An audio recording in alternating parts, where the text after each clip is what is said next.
우리 한국 사람들은 빠른 것을 참 좋아합니다. 빠른 승진, 빠른 성공, 빠른 회복, 빠른 응답.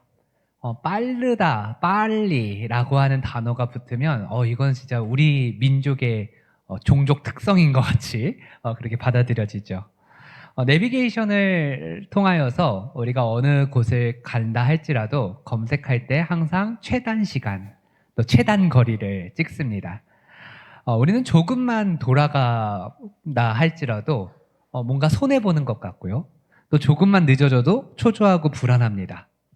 남들이 나보다 더 빨리 한 걸음 먼저 무언가를 하게 되면 내가 뒤처졌나라고 하는 걱정이 우리를 순식간에 불안으로 이어가게 만듭니다. 외국인 노동자들도 한국에 와서 가장 먼저 배우는 단어 두 가지를 이제 들면 첫 번째는 욕이라고 그래요. 그리고 두 번째는 빨리빨리라는 단어를 가장 먼저 배운다고 합니다. 그렇게 우리는 효율과 속도를 굉장히 중요하게 여기고요. 우리나라 사람들뿐만 아니라 사실 모든 인간은 효율적인 길, 빠른 길, 그것을 굉장히 중요하게 생각하죠. 그래서 그런지 나 혼자 멈춰 있으면 불안합니다. 뒤처진 것 같고 또 실패한 것 같죠. 천천히 가면 인생을 낭비한 것과 같은 그러한 불안감을 갖게 됩니다. 그러나 오늘 본문은 다소 우리에게 낯선 이야기를 합니다. 하나님이 일부러 가까운 길을 막으셨다라는 것이죠. 일부러 돌아가게 하시고 일부러 편안한 길이 아니라 광야의 길로 우리를 인도하셨다라고 말합니다. 우리는 이렇게 일부러 돌아가고 일부러 어려운 길을 선택하는 것이 익숙하지 않습니다.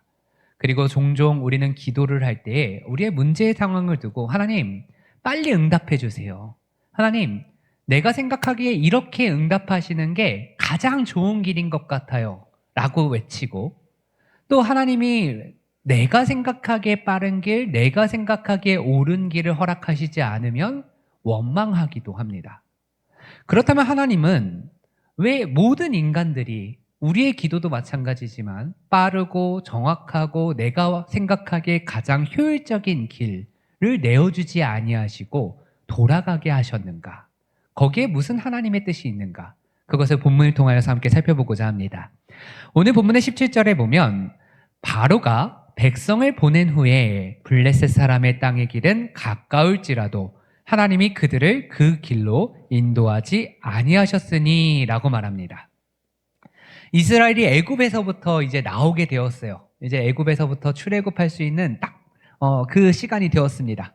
드디어 자유를 얻었어요. 430년 만에 해방입니다. 그렇다면 이스라엘 백성들이 기대하는 바가 있을 거예요. 하나님이 나를 출애굽시키셔서 데리고 가실 그 약속의 땅, 우리 조상 아브라함에게 약속하신 그 땅으로 우리를 빠르고 정확하게 또 완벽하게 우리를 인도하여 주실 것이다 라는 기대가 그들에게 있었을 겁니다. 우리는 보통 만약에 우리가 이런 상황이라면 우리는 보통 이런 생각을 할 거예요. 이제 우리가 출애굽을 했으니 가나안 땅으로 가는 가장 빠르고 안전한 길, 그 길로 우리를 인도하여 주시겠지라고 하는 기대예요. 그리고 그 길은 모든 사람이 다 알고 있는 고속도로가 있었습니다. 바로 블레셋 사람의 땅의 길. 다시 말하면 블레셋 사람들이 거주하고 있는 그 땅의 길은 가깝고 빠르고 편하게 갈 수 있는 길이었다는 거예요. 모든 사람들이 다 알고 있었어요. 그런데 하나님께서는 그 길을 선택하지 아니하시고 인간으로 볼 때, 인간적인 생각으로 볼 때 가장 효율적인 그 길로 인도하지 아니하시고 다른 길로 인도하십니다. 왜 그렇습니까? 17절 하반절에는 그 이유를 이야기합니다. 이 백성이 전쟁을 하게 되면 마음을 돌이켜 애굽으로 돌아갈까 하셨습니다. 여기서 하나님의 목자의 심정을 우리가 발견할 수 있습니다. 하나님은 이스라엘이 애굽에서 나왔다라는 그 사실, 그 현재만 보지 아니하시고 이스라엘의 내면을 보셨다라는 거예요. 몸은 애굽에서부터 나왔지만 아직도 이들은 애굽에서 430년 동안 노예 생활을 하던 그 모습 그대로인 존재입니다. 즉 애굽의 노예 근성에서 완전히 벗어나 있지 못한 상황이죠. 그들의 발은 자유의 길을 걷고 있지만 그들의 생각은 아직도 애굽의 두려움에 사로잡혀 있습니다.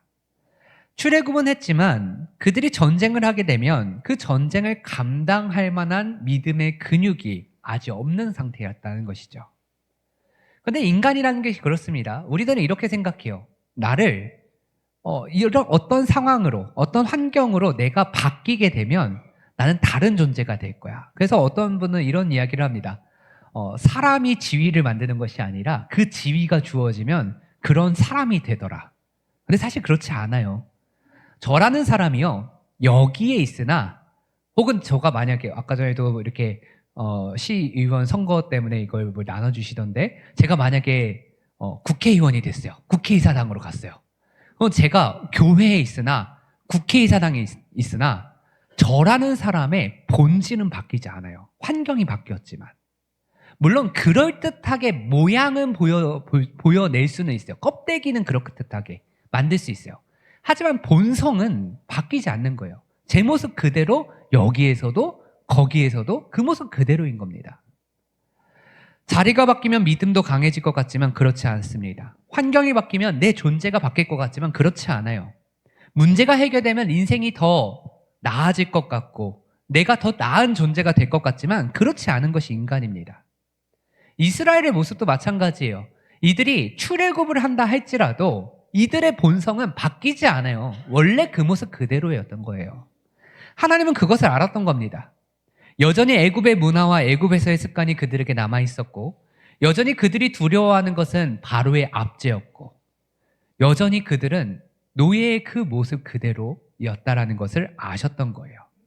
그렇기 때문에 그들을 이들이 생각하는 고속도로, 이들이 생각하기에 좋은 길이라고 생각하는 그 길을 갔을 때 그 결과가 다시 돌아갈 수 있었다.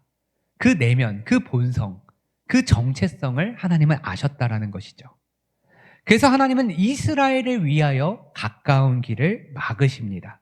사랑하는 성도 여러분, 우리도 하나님이 이상하게 우리가 원하고 우리가 가고자 했던 그 길을 막으실 때가 있습니다. 내가 보기에는 분명히 좋은 길이고 내가 보기에는 분명히 편안한 길이고 내가 보기에는 탄탄대로와 같은 그 길인데 하나님이 이상하게 그 길로 인도하지 않으세요. 그때 우리는 쉽게 낙심합니다. 하나님이 나를 외면하셨나? 내가 기도가 부족했나? 내 믿음이 약해서 내가 잘못을 해서 하나님이 나를 벌 주시는 것인가? 그러나 본문은 말합니다. 이 백성이 전쟁을 하게 되면 마음을 돌이켜 애굽으로 돌아갈까 하였습니다. 즉 하나님은 나를 위하여서 내가 아직 그 길을 걸을 만한 믿음의 상태가 준비되어 있지 않기 때문에 그 길을 허락하지 않으셨다라는 거예요. 그렇습니다. 하나님이 가까운 길을 막으실 때 그것은 징계가 아니라 보호일 수 있습니다. 하나님이 빠르고 평탄한 길을 막으실 때 그것은 거절이 아니라 우리를 돌보시는 돌보심일 수 있습니다. 오늘 어버이 주일이지만 여러분 진정한 어버이 되시는 분, 저는 참 그렇게 생각합니다. 제가 아이가 생기기 전까지는요, 어버이 주일, 어버이날 되면 사실 어버이에 대한 감사가 뭔지 잘 몰랐어요. 그냥 사회적인 분위기가 어버이날이니까 어버이에게 감사해. 그래서 감사한다라고 편지도 써보고 뭐 선물도 드려보고 했지만 제가 어버이가 되니까 진짜 어버이에 대한 감사가 생기더라고요.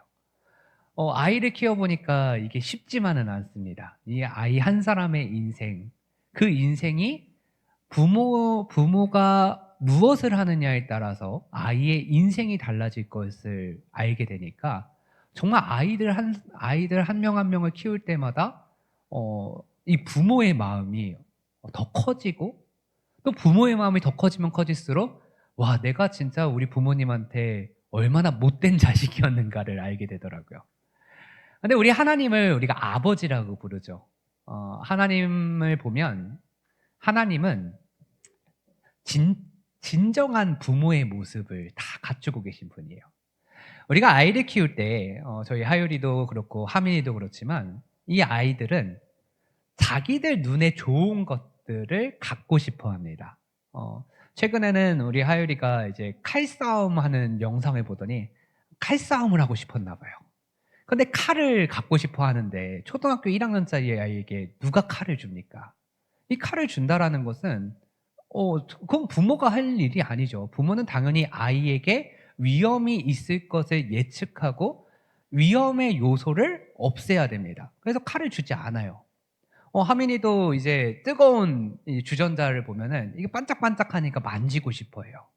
근데 어느 부모가 그 뜨거운 주전자를 "그래, 너 만져봐." 이렇게 얘기를 합니까? 못 만지게 이게 치우게 되는 거죠. 하나님 아버지도 마찬가지예요. 우리는 위험을 모르는 어린아이와 같아요. 내가 보기에는 그 뜨거운 주전자를 만지는 게 나에게 좋아 보여요. 내가 보기에는 칼을 쥐고 칼싸움을 하는 게 너무 재밌어 보여요. 즐거워 보여요. 그것이 천국인 것 같아요. 하지만 하나님 아버지가 보시기에 우리들의 그 어리고 어리숙한 모습은 아니라는 거죠. 그 길이 아니야. 너가 볼 때 블레셋 땅의 길이 더 가깝고 편안하고 좋아 보이지만 그 길을 걷는 게 아니야. 그 길은 천국이 될 수 없어. 너에게 너무 위험해. 그래서 하나님은 나를 위하여서 길을 바꾸시는 거예요. 하나님은 우리의 현재를 보지 아니하시고 하나님은 우리의 다음 장면을 보시는 분입니다. 하나님은 우리가 만날 전쟁을 보십니다. 하나님은 우리가 그 전쟁을 통하여서 어떤 마음으로 어떤 자세를 행할지를 미리 보시는 분이에요. 그래서 이사야서서 55장 8절과 9절에 하나님이 뭐라고 말씀하시느냐? 이는 내 생각이 너희의 생각과 다르며 내 길은 너희의 길과 다름이니라. 여호와의 말씀이라. 이는 하늘이 땅보다 높음같이 내 길은 너희의 길보다 높으며 내 생각은 너희의 생각보다 높음이니라. 나의 뜻보다 하나님의 뜻은 항상 높아요. 그래서 우리가 보기에는 달라 보여요. 다른 것이 나쁜 게 아니에요. 나의 뜻으로 선택하는 것보다 하나님의 뜻으로 선택하는 게 훨씬 더 안전하고 훨씬 더 좋은 길이에요. 그런데 우리는 자꾸만 내가 선택한 길, 내가 원하는 길로 인도해 주시지 않으면 하나님 나한테 왜 그러세요? 하나님 왜 나한테 지금 내가 이렇게 하나님한테 잘했는데 하나님 나한테 도대체 왜 이러시는 겁니까? 그런데 우리가 부모의 마음으로 봤을 때 하나님은 잘하고 계시는 거예요.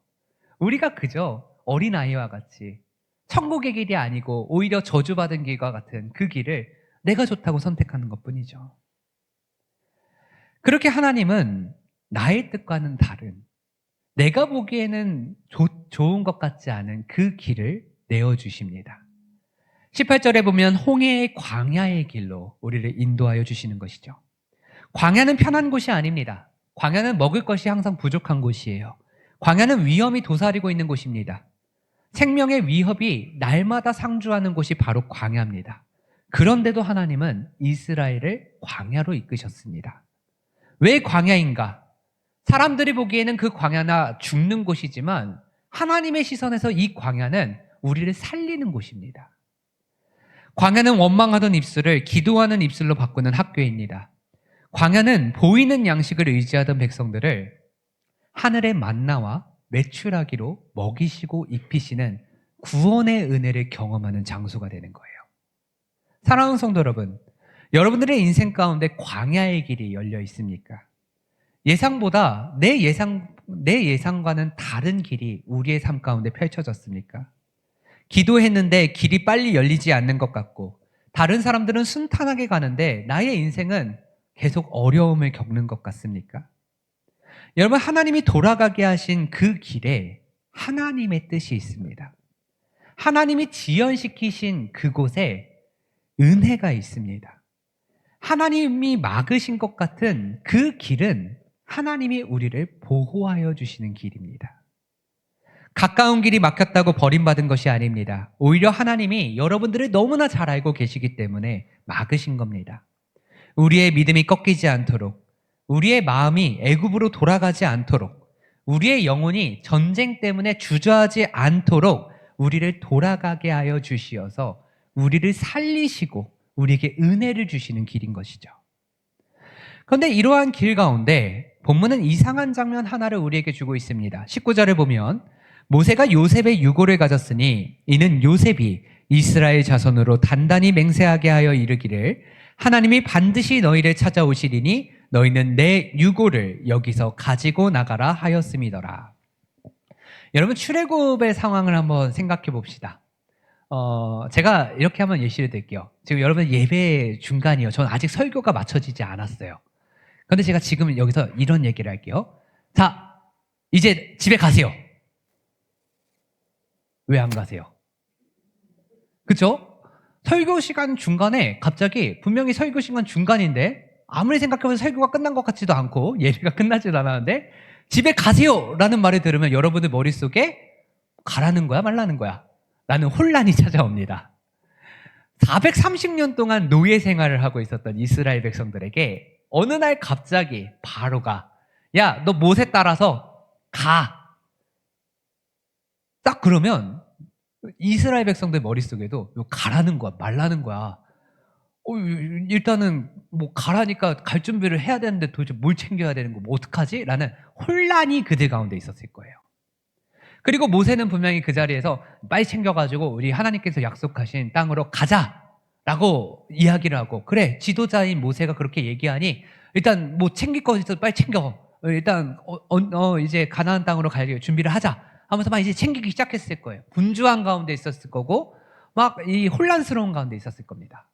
그런데 그때 그렇게 혼란스럽고 분주한 가운데 있을 때 그들이 챙겼던 게 무엇이냐?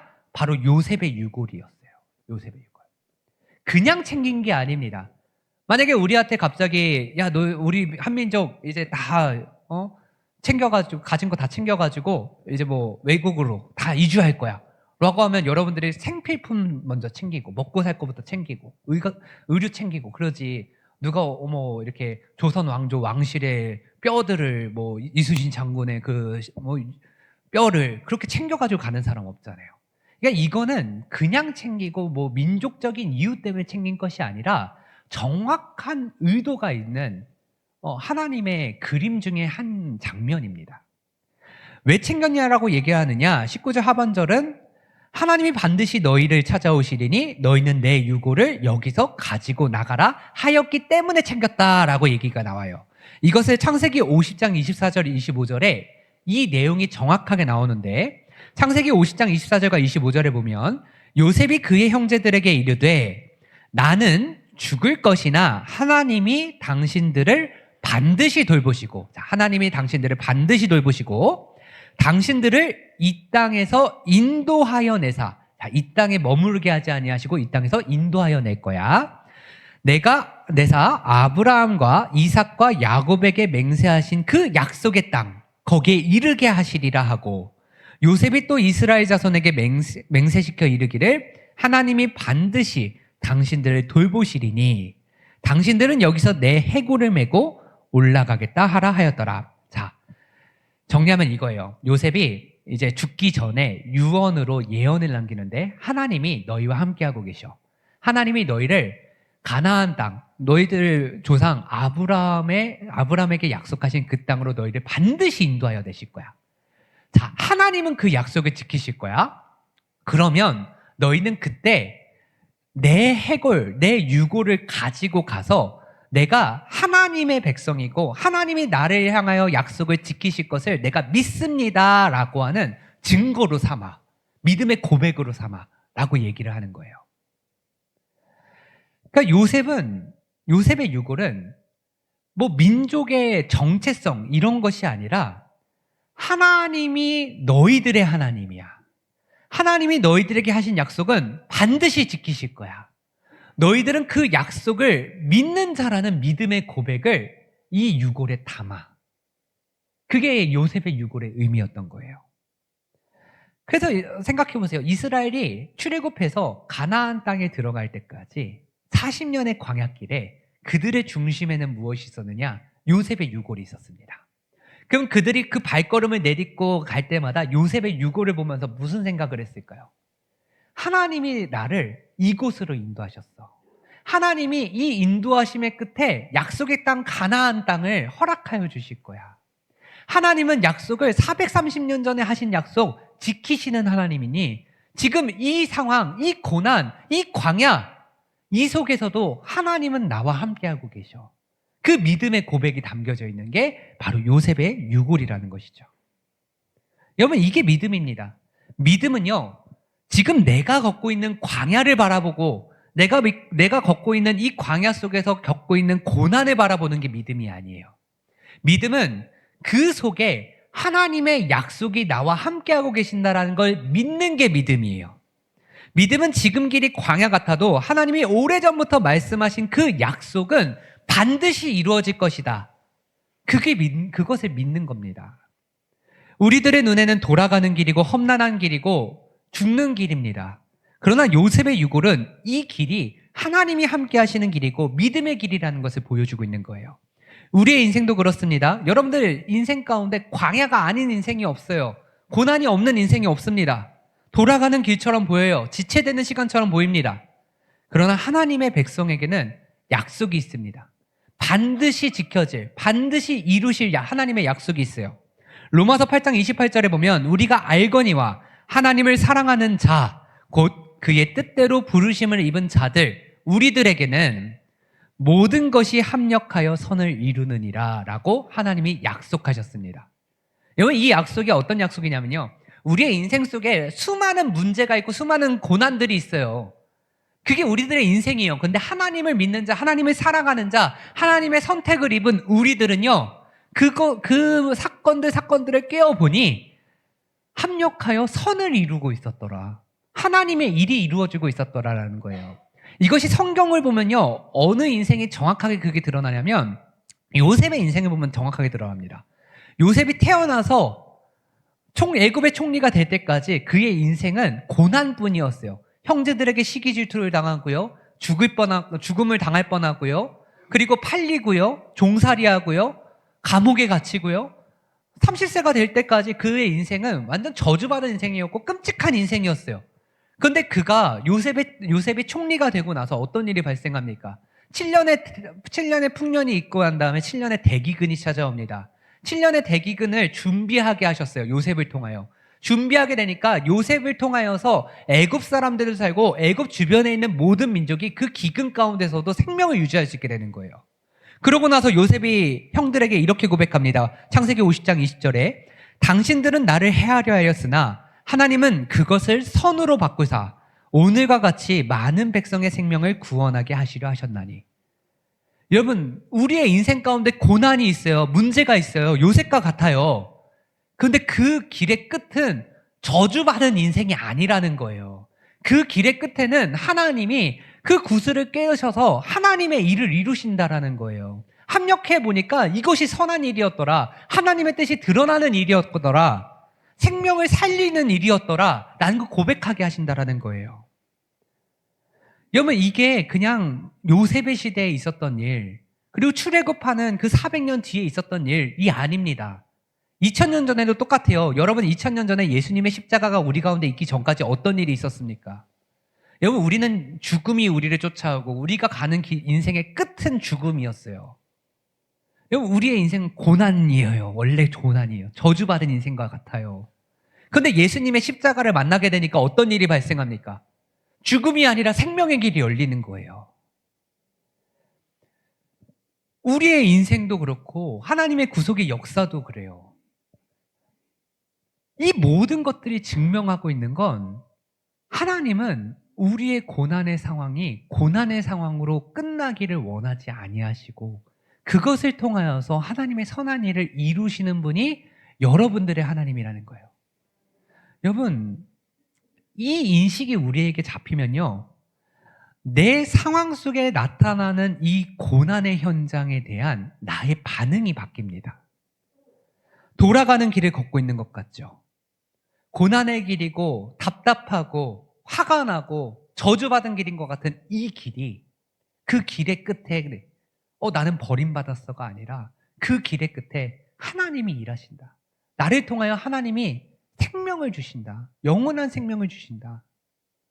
여러분, 그게 하나님이 여러분들에게 하신 약속이에요. 반드시 이루실 약속. 지금 내 손에 아무것도 없는 것 같아도 우리들에게는 하나님의 약속이 있습니다. 내 눈앞에 광야밖에 펼쳐지지 않은 것 같은데, 그런데 하나님은 우리와 함께하고 계시겠다라고 약속하셨어요. 내 마음은 흔들리고 내 마음은 요동치고 있는데 하나님은 흔들리지 아니하는 구원의 손길을 우리에게 펼치시사 나를 꼭 붙들고 계시는 분이 우리 하나님이세요. 이스라엘은 가까운 길을 가지 못했습니다. 광야의 길로 돌아갑니다. 앞길은 낯섭니다. 내일이 보이지 않아요. 그런데 하나님은 그 광야의 길로 나를 인도하여 주셨어요. 왜요? 나를 위하여서. 그리고 뭘 하시려고요? 하나님의 일을 이루시려고. 우리는 보통 이 광야의 순간에 때로는 이렇게 원망합니다. 하나님, 왜 이 광야의 순간에 나를 내버려 두십니까? 나를 왜 홀로 두십니까? 근데 하나님은 우리를 그냥 그 광야 속에 홀로 내버려 두시거나 버려두지 아니하셨어요. 20절에 보면 그들이 숲곳을 떠나서 광야 끝 에담의 장막을 치니 라고 나옵니다. 여기서 광야 끝 에담의 장막을 치니라는 건 이런 거예요. 애굽의 영토에서부터 광야가 시작되는 그 지점에 딱 서서 장막을 쳤다라는 뜻입니다. 이제 한 걸음만 더 내디디면 광야가 시작되는 거예요. 근데 그 가운데 21절에 볼까요? 여호와께서 그들 앞에서 가시며 낮에는 구름 기둥으로 그들의 길을 인도하시고 밤에는 불 기둥을 그들에게 비추사 낮이나 밤이나 진행하게 하시니. 자, 보세요. 나는 그 광야의 시작점, 광야의 끝에서 아직 발을 내딛지 못하고 거기에 딱 장막을 치고 있어요. 근데 나보다 먼저 광야에 누가 들어가세요? 하나님이 들어가세요. 여러분들의 인생이 광야 같죠? 여러분의 인생이 광야 같을 때 나 혼자 있는 것 같죠? 그렇지 않아요. 광야에 내가 여기에 들어오기 이전에 하나님이 먼저 앞서서 들어가셨어요. 그리고 우리에게 이렇게 말씀하신 겁니다. 내가 앞서서 들어왔으니 너 이제 따라와. 여러분, 광야가 이렇게 펼쳐져 있죠. 광야 참 넓죠. 광야가 참 넓어요. 근데 내가 광야를 보면 끝없는 그 광야 거기를 보면서 와, 저기서 어떻게 살아남지? 라는 걱정과 불안이 우리를 사로잡습니다. 그런데 내가 여기 보고 있는데 우리 김김 목사님이 저 큰 등치의 김김 목사님이 제 바로 앞에 있다고 생각해 보세요. 그러면 제 눈에 뭐가 보일까요? 김균 목사님만 보이는 거예요. 저 덩치가 제 앞을 다 가릴 겁니다. 여러분, 하나님이 김균 목사님보다 작아요? 하나님은 엄청 크신 분이에요. 그 크신 하나님이 내 앞에 딱 계세요. 그러면 내 눈앞에 뭐가 보이니까? 광야가 보입니까? 하나님이 보입니까? 하나님만 보이는 거예요. 광야가 보이면 두려움이에요. 하나님이 보이면 여러분들 두려워요? 그 자리가 하나님 나라죠. 천국이에요. 평안한 거예요. 그래서 여러분, 이게 얼마나 큰 위로입니까? 하나님은 뒤에서 구경하지 아니하세요. 하나님은 광야에 나를 버려두지 아니하세요. 하나님은 너희끼리 알아서 가라라고 명령하시는 분이 아니에요. 앞서 가시고 먼저 밟으시고 우리의 인도자가 되어주세요. 목자가 되어주세요. 게다가 22절에서 볼까요? 22절에 보면 낮에는 구름 기둥 밤에는 불 기둥이 백성 앞에서 떠나지 아니하더라. 여러분, 떠나지 아니하더라. 다시 말하면 항상 함께하고 계셨다는 거예요. 나의 바로 앞에 한 발자국 먼저 들어가신 그 하나님이 나와 떠나지 아니하시고 계속 함께하고 계세요. 이게 얼마나 큰 위로고 복음입니까? 여러분, 이 말씀 붙잡으면요, 여러분 인생의 생명줄이 돼요. 썩은 동아줄이 아니라 가장 강력한 황금 동아줄이 되는 거예요. 이게 바로 성도의 인생입니다. 여러분, 인간은요, 누구나 광야를 걷게 됩니다. 인간은 누구나 사망의 음침한 골짜기를 걸을 수밖에 없는 게 인간이에요. 인간의 인생이 다 그렇습니다. 믿는 자든 믿지 않는 자든. 그러나 믿는 자들에게는 하나님이 앞서 걸으시고 떠나지 아니하시는 거예요. 성도의 인생에 광야가 있습니다. 막히는 순간이 있습니다. 돌아가는 길이 있습니다. 그러나 하나님이 함께하고 계신다라는 것. 그래서 우리는 광야가 두렵지 않은 겁니다. 다윗도 그걸 알아서 우리가 가장 사랑하는 시편 23편에 보면 내가 사망의 음침한 골짜기로 다닐지라도 해를 두려워하지 아니할 것은 주께서 나와 함께 하심이라. 주의 지팡이와 막대기가 나를 안위하시나이다. 사망의 음침한 골짜기를 피할 수 있다가 아니라 거닐게 되는 게 우리들의 인생이지만 그럼에도 불구하고 해를 두려워하지 아니할 것은 내가 두려움이 없이 내가 손해볼 거 없이 내가 뭐 어떤 걱정 없이 그 사망의 음침한 골짜기를 거닐 수 있는 이유는 하나님이 나와 함께하고 계시고 그의 지팡이와 막대기가 나를 안위하시기 때문에 나를 인도하고 계시기 때문이다. 안전하게 인도하고 계시기 때문이다. 여러분 신앙은요 광야가 사라지는 마술이 아닙니다. 그건 환상이고 거짓이에요. 신앙은 광야에서 하나님이 함께하고 계심을 보게 되는 게 신앙입니다. 이스라엘 앞에 구름 기둥과 불 기둥이 있었다면 우리들의 앞에는 무엇이 있느냐? 예수 그리스도가 계시는 거예요. 요한복음 8장 12절에 보면 예수께서 또 말씀하여 이르시되 나는 세상의 빛이니 나를 따르는 자는 어둠에 다니지 아니하고 생명의 빛을 얻으리라. 예수님께서 약속하셨어요. 하나님이신 예수님께서 약속하셨습니다. 너 어둠 속에서 내가 빛이 되어줄게. 어둠 속의 빛이 뭡니까? 이스라엘 백성들에게 어둠 속의 빛은 불기둥이었어요. 떠나지 아니하는 불기둥. 앞서가는 불기둥. 예수 그리스도께서 이스라엘 백성들에게 불기둥과 같이 너희들에게도 내가 불기둥이 되어줄게. 빛이 되어줄게 라고 약속하셨어요. 마태복음 28장 20절에 보면 볼지어다 내가 세상 끝날까지 너희와 항상 함께 있으리라 하시니라. 분명하게 말씀하세요. 세상 끝날 때까지 내가 너희와 항상 함께 하겠다. 오늘 본문은 우리에게 분명히 말합니다. 하나님은 가까운 길을 아셨습니다. 누구나 다 알고 있는 가까운 길, 편한 길이 있었습니다. 그러나 그 길로 인도하지 않으셨습니다. 하나님은 빠른 길을 모르신 것이 아닙니다. 하나님은 이스라엘의 마음을, 나의 마음을 아십니다. 그래서 하나님은 그들을 홍해의 광야길로 돌리셨습니다. 사람들의 눈에는 돌아가는 길이었습니다. 그러나 하나님의 눈에는 그 길이 우리를 살리는 길이었어요. 사람의 계산에서는 너무나 비효율적인 길이었습니다. 그러나 그 길을 통하여서 우리의 믿음의 근육이 단련되었어요.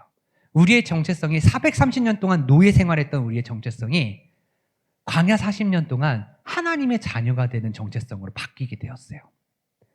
여러분 지금 돌아가고 계십니까? 낙심하지 마십시오. 하나님이 여러분들을 버리신 것이 아닙니다. 하나님은 여러분들을 지금도 살리고 계세요. 지금 광야의 인생을 걷고 계세요? 두려워하지 마십시오. 하나님이 여러분들보다 앞서서 그 광야로 들어오셨어요. 먼저 가고 계십니다. 따라오라 말씀하세요. 그 길을 따라가기만 하면 항상 떠나지 아니하시는 하나님이 여러분들의 인도자가 되어주십니다.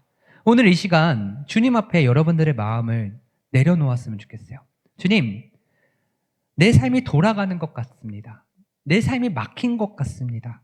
그럼에도 불구하고 하나님의 뜻이 지금 이 자리 가운데 있음을 믿습니다.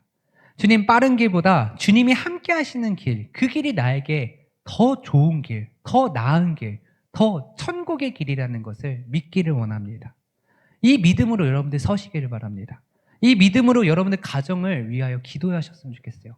자녀들을 위해서 그렇게 기도해 보세요. 여러분들 부모를 위해서 이렇게 기도하십시오. 하나님, 우리의 인생이 광야와 같지만 이 광야 속에 하나님은 나의 인도자가 되어주십니다. 나를 인도하여 주시고 살리시고 나를 구원의 길로 이끄시고 약속의 땅 가나안, 우리에게 있어서 약속의 땅이 무엇입니까? 하나님과 함께하는 그곳 천국, 하나님 나라, 그곳으로 나를 인도하여 주시는 분이십니다. 그 믿음으로 광야를 걸어가십시오. 가까운 길보다 하나님이 함께 하시는 길을 선택하며 구름 기둥과 불 기둥이 되시는 주님의 인도하심, 만나와 메추라기로 매일을 먹이시는 그 하나님의 은혜. 여러분 무엇을 선택하시겠습니까? 내가 보기에 좋은 길, 아니면 하나님이 날마다 은혜 주시는 길.